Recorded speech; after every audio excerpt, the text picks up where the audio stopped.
Now, you might ask, what's the point in seeing the word true appear on the screen?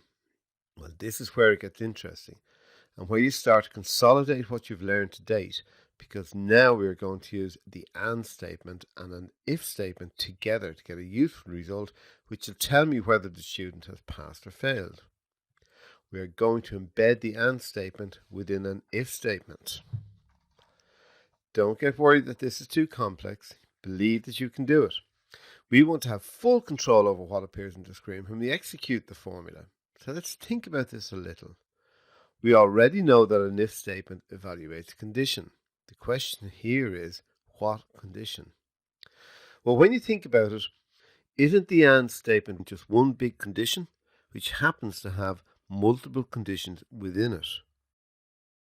The and statement is just one statement which gives either true or false, irrespective of how many conditions you have inside its brackets. So you need to think of the and like this.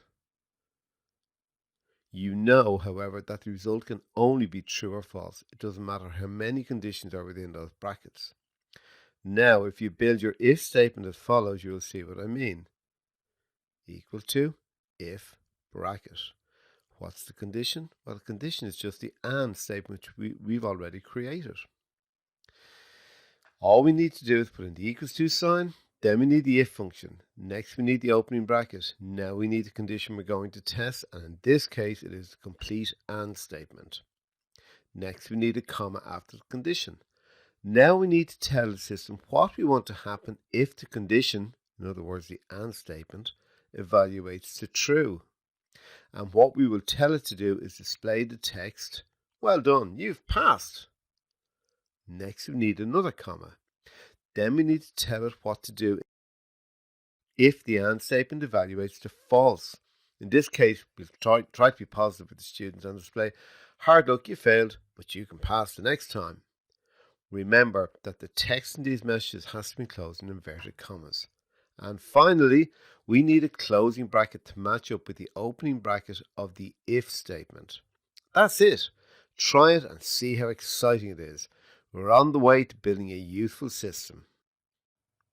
But of course, don't forget that you have to check and test your data. So put different values into the exam mark and CA mark and see if you get the correct result. And obviously, put something in on the boundary of the marks that you're trying to test. At this point now, you should try practice exercise 3. I think you'll find it quite challenging. Very best of luck.